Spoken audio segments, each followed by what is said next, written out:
Good morning. आज आपण भारतीय शासन आणि राजकारण या विषयाच्या संदर्भात वस्तुनिष्ठ प्रश्न यावर चर्चा करू.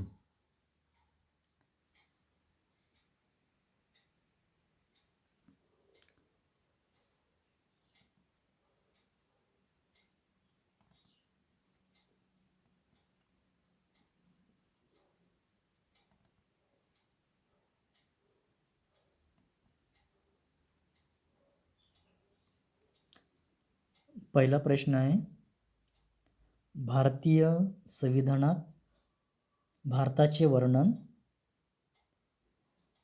रिकामी जागा अशी आहे. यात एकूण 4 ऑप्शन दिले आहेत. Union of state, union, federation, federation यापैकी नाही. तर याचं उत्तर आहे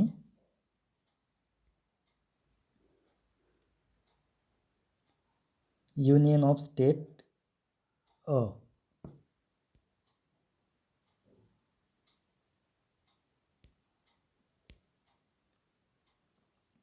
कारण भारतीय संविधानाच्या पहिल्याच कलमामध्ये आपण फेडरेशन या शब्दाचा स्वीकार केला नाही आणि युनियन, फेडरेशन असं सुद्धा शब्द आपल्या भारतीय संविधानात नाही आहे.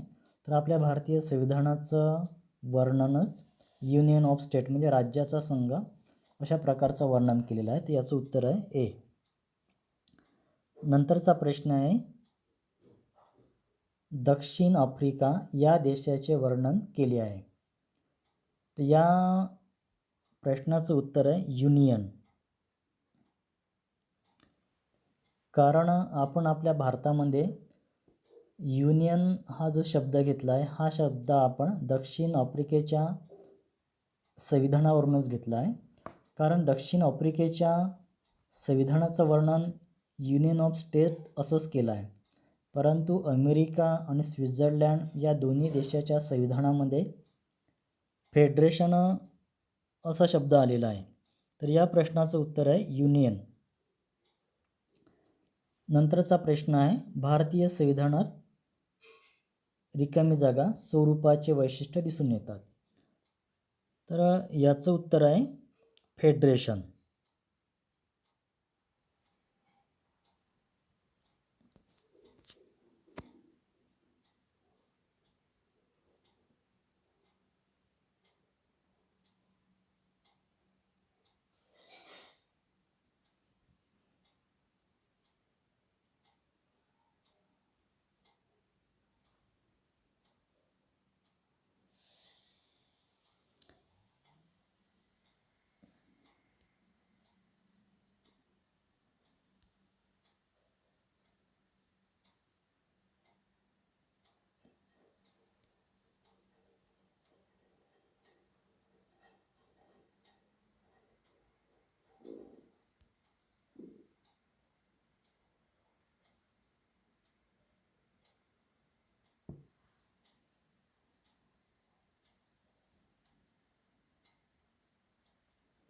याचं उत्तर फेडरेशन आहे. कारण भारतीय संविधानामध्ये युनियन ऑफ स्टेट अशा प्रकारचं वर्णन केलं आहे. परंतु भारतीय संविधानात फेडरेशन स्वरूपाचे वैशिष्ट्य दिसून येतात. फेडरेशन जर म्हटलं तर त्या देशाचं संविधान हे लिखित असायला पाहिजे. केंद्र आणि राज्य या केंद्र सरकार आणि राज्य सरकार या दोघांमध्ये सत्तेचं विभाजन असायला पाहिजे. तर भारतामध्ये सुद्धा केंद्र सरकारला आपण काही अधिकार दिले आहेत. म्हणजे केंद्र सूचीमध्ये काही अधिकार आहेत 99 आणि राज्य सूचीमध्ये सुद्धा काही विषय दिले आहेत. म्हणजे राज्य सरकारला त्या राज्य सूचीतील विषयावरतीच कायदा करण्याचा अधिकार आहे. तर अशा प्रकारचं आपण सत्तेचं विभाजन केलं आहे. त्यामुळे भारतीय संविधानामध्ये फेडरेशन स्वरूपाचे वैशिष्ट्य दिसून येतात. आणि केंद्र सरकार आणि राज्य सरकार यांच्यात वादविवाद जर झाला तर त्या वादविवादाचं निवारण करण्यासाठी आपण सर्वोच्च न्यायालयाची सुद्धा तरतूद आहेत. तर ही तिन्ही वैशिष्ट्य भारतीय संविधानात दिसून येतात. म्हणजे भारतीय संविधानात फेडरेशन स्वरूपाची वैशिष्ट्ये दिसून येतात, तर याचं उत्तर आहे फेडरेशन. नंतरचा प्रश्न आहे, संघसूचित एकूण विषय आहेत.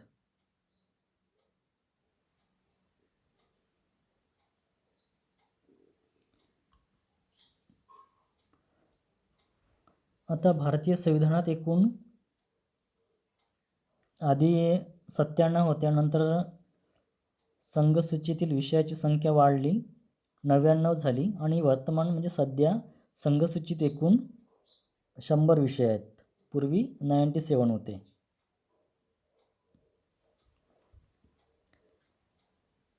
नंतरचा प्रश्न आहे, अमेरिका या देशाचे वर्णन केलेले आहे.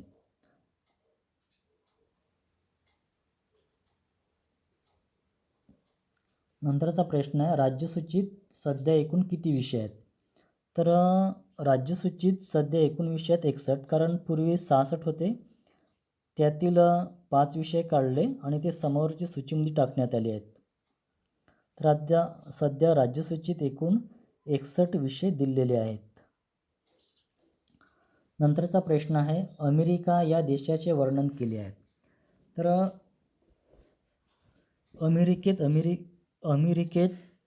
अमेरिकेच्या संविधानात अमेरिकेचे वर्णन फेडरेशन अशा प्रकारचे केले आहे. याचं उत्तर फेडरेशन आहे.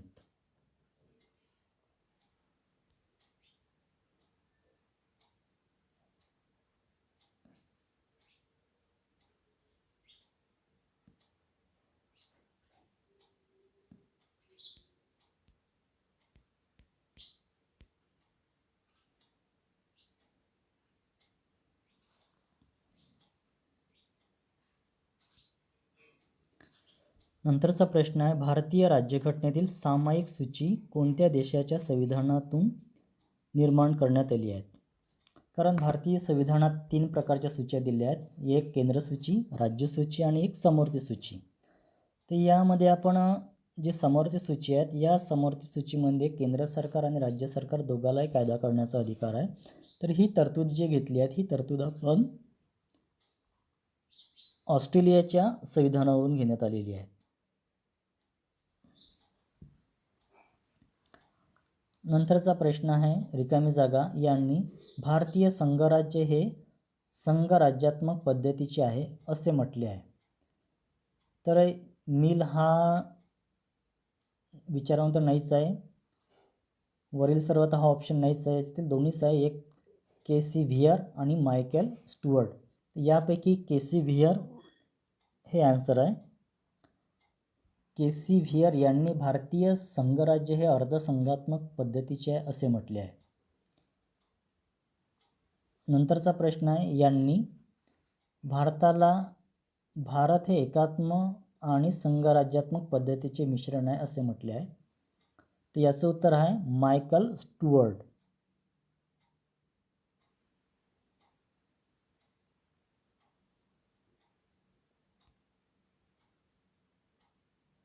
केसी व्हियर आणि याचं उत्तर आहे मायकेल स्टुअर्ट.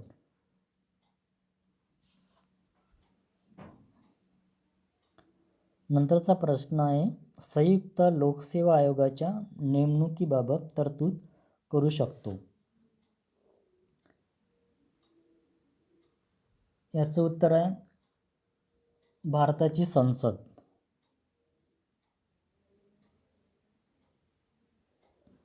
कारण तो अधिकार केंद्रसूचीत आहेच नाही, राष्ट्रपतीला नाही आहे.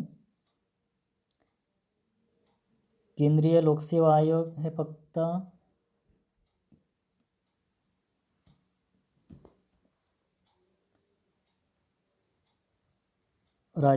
केंद्रसूचीतील जे काही विषय आहेत त्या विषयातीलच पद भरण्याचा अधिकार आहेत सेंटरचे. पण राज्य सरकार आणि केंद्र सरकार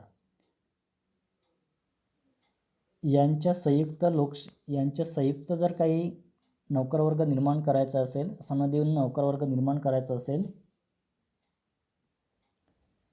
संयुक्त लोकसेवा निर्माण करायची असेल, त्यासाठी भारताच्या संसदेलाच तो अधिकार देण्यात आलेला आहे. नंतर आहे उच्च न्यायालयाच्या न्यायाधीशाचे वेतन व भत्ते कशातून दिले जातात. यात 4 ऑप्शन आहेत. भारताच्या संचित निधीतून आणि राज्याच्या संचित निधीतून. हे दोन्ही नाही आहेत खालचे. भारताच्या आकस्मिक निधीतून, राज्याच्या अकस्मात निधीतून. कारण ह्या दोन्ही निधी असतात हे जेव्हा नैसर्गिक आपत्ती निर्माण होते देशात किंवा राज्यात, तेव्हा या निधीतून मदत दिली जाते. पण हे जे संचित निधी आहे, या संचित निधीतून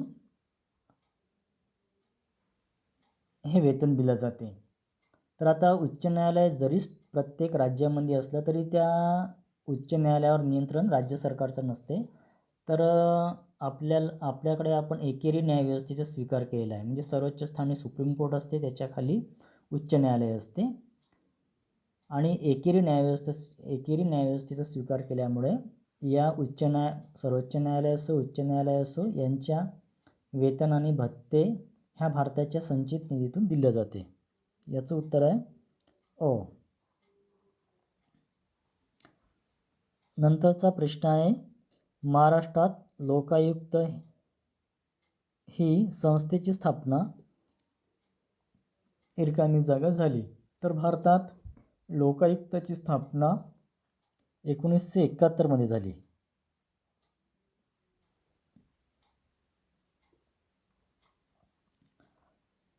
नंतरचा प्रश्न आहे, भारतीय संघराज्य व अमेरिकेचे संघराज्य यामध्ये खालीलपैकी कोणते वैशिष्ट्य समान आहे.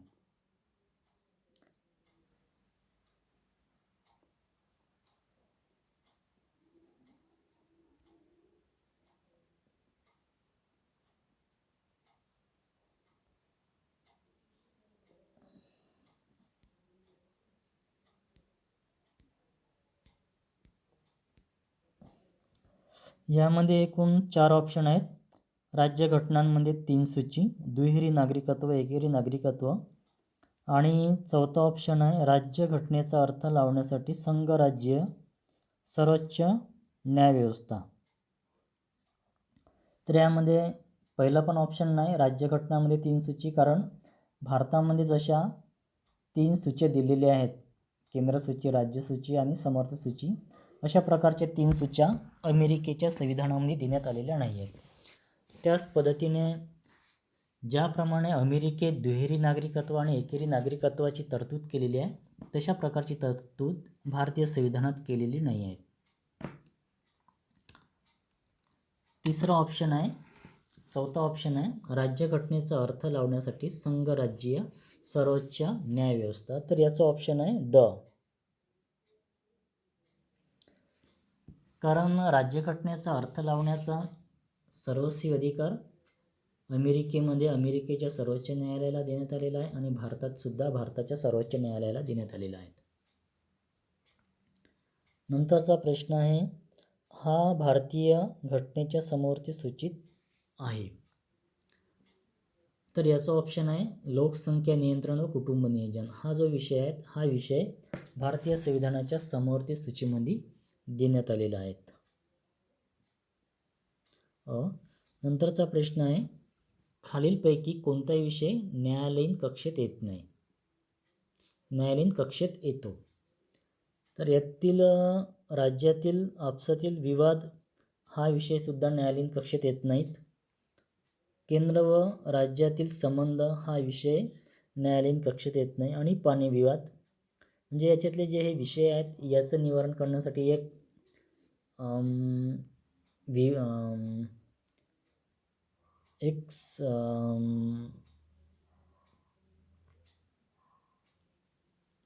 हे तिन्ही विषय येत नाही. तर याचं उत्तर आहे मूलभूत अधिकार. तर मूलभूत अधिकार असा आहे की या मूलभूत अधिकार न्यायालयीन कक्षेमध्ये येतो. म्हणजे व्यक्तीच्या मूलभूत अधिकारावर जर कोणती संस्था, संघटना आणि सरकारकडून जर अतिक्रमण जर झालं तर आपण मूलभूत अधिकाराच्या संदर्भात न्यायालयाकडे जाऊ शकतो. तर हा मूलभूत अधिकार न्यायालयीन कक्षेत येतो.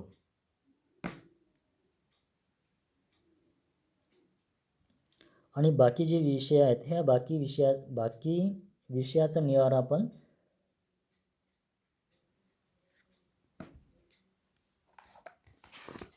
लवादाच्या माध्यमातून सोडवलं जात असते. लवाद म्हणजे काही 3-4 लोकांची एक समिती गठीत करण्यात येत असते आणि त्या म्हणजे एक पंच म्हणून आणि त्या माध्यमातून त्याचा निर्णय दिला जात असते. त्याला म्हणतात लवाद.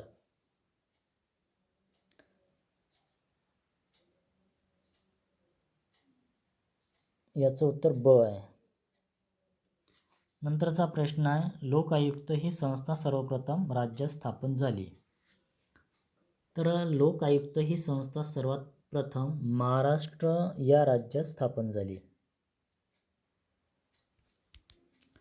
नंतरचा प्रश्न आहे, भारतीय संघराज्य व अमेरिकेचे संघराज्य यामध्ये खालीलपैकी कोणते वैशिष्ट्ये समान आहेत?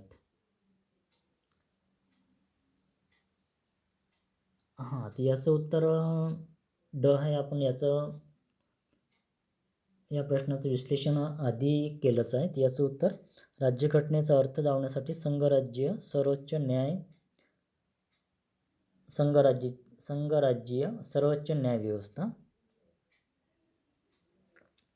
हे वैशिष्ट्य भारतीय संघराज्य आणि अमेरिकेचे संघराज्य याच्यामध्ये दोघांमध्ये समान आहे. नंतरचा प्रश्न आहे, लोकसभेच्या निवडणुकीसाठी खुल्या प्रवर्गातील उमेदवारास व अनुसूचित जमाती प्रवर्गातील उमेदवारास भरावी लागणारी अनामत रक्कम.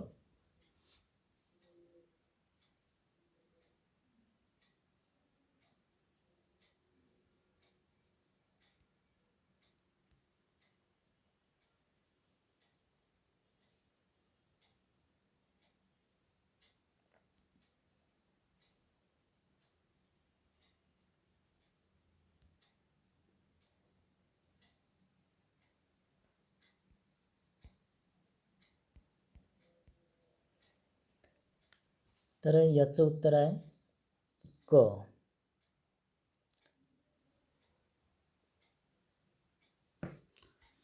कारण आता सध्या जर खुल्या प्रवर्गातून कोणत्या व्यक्तीला लोकसभेची निवडणूक लढवायची असेल तर अनामत रक्कम म्हणून 10,000 भरावी लागते आणि तो व्यक्ती अनुसूचित जाती जमातीचा असेल तर त्याला 5,000 एवढी रक्कम भरावी लागते. नंतरचा प्रश्न आहे, केंद्र सूचीतील कायदेविषयक बाबीसंबंधी भारताच्या सर्वोच्च न्यायालयाचे अधिकार क्षेत्र वाढविण्याचा अधिकार कोणाला आहे? तर केंद्र सूचीतील कोणतेही कायदे असो त्या बाबतीमध्ये सर्वोच्च न्यायालयाचे अधिकार क्षेत्र जर वाढवायचे असेल तर हा सर्वस्वी अधिकार संसदेचा असतो. तर याचं उत्तर आहे संसद.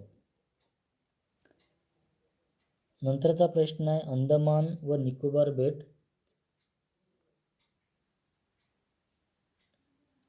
कोणत्या उच्च न्यायालयाच्या अधिकार क्षेत्रात येतात? तर हे येते कलकत्ता उच्च न्यायालयामध्ये. भारताच्या राष्ट्रीय ध्वजावरील चक्रात किती आरे आहेत? भारताच्या राष्ट्रीय ध्वजावरील चक्रात एकूण 24 आरे आहेत. हे उत्तर सोपं आहे. नंतरचा प्रश्न आहे, भारताच्या किती उच्च न्यायालयाच्या अधिकार क्षेत्रात एकापेक्षा जास्त राज्ये संघराज्य प्रदेश नाही, एकापेक्षा जास्त राज्ये आहेत? याचं उत्तर आहे 3. नंतरचा प्रश्न आहे, भारतीय संविधानाच्या कोणत्या कलमांतर्गत भारतातील घटक राज्यावर खटला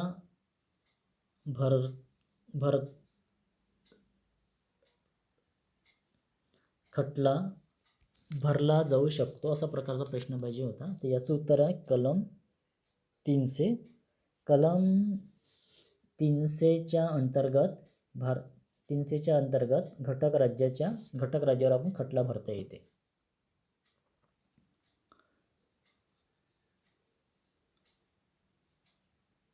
खालीलपैकी कोणती विधाने बरोबर आहे? पंचायत राजची सदस्य होण्याची किमान वयोमर्यादा 25 इतकी आहे. ह्या 2 विधानापैकी कोणते विधान बरोबर आहे असा प्रश्न आहे. तर दुसरा प्रश्न आहे, मुदतपूर्व विसर्जन झाल्यावर नव्याने बनलेल्या पंचायतीचा कार्यकाल केवळ उर्वरित कालावधीसाठीच असतो. हे 2 ऑप्शन आहे. याच्यापैकी 2 दुसरा ऑप्शन बरोबर आहे, कारण पंचायत राजचा सदस्य होण्यासाठी किमान वयोमर्यादा हा 21 पाहिजे. ज्या व्यक्तीचे वय 21 म्हणजे 21 असेल तो पंचायत राजची निवडणूक लढू शकतो. तर याचं उत्तर 2 आहे.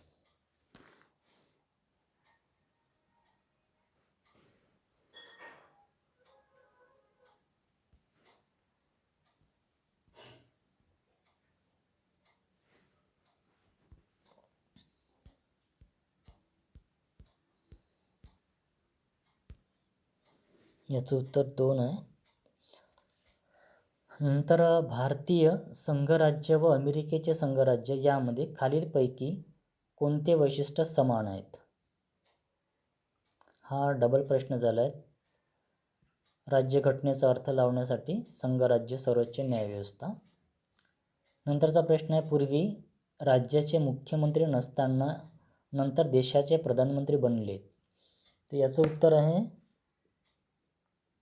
चंद्रशेखर. 4. कारण हेच असे व्यक्ती आहेत की जे कोणत्याच राज्याचे मुख्यमंत्री नव्हते आणि नंतर ते देशाचे प्रधानमंत्री बनले. यापैकी नरसिंगराव, व्ही.पी. सिंग, मोरारजी देसाई, चरण सिंग हे कोणत्या तरी देशाचे मुख्यमंत्री होते. आता नंतरचे प्रश्न आपण पुढच्या लेक्चरमध्ये पाहू.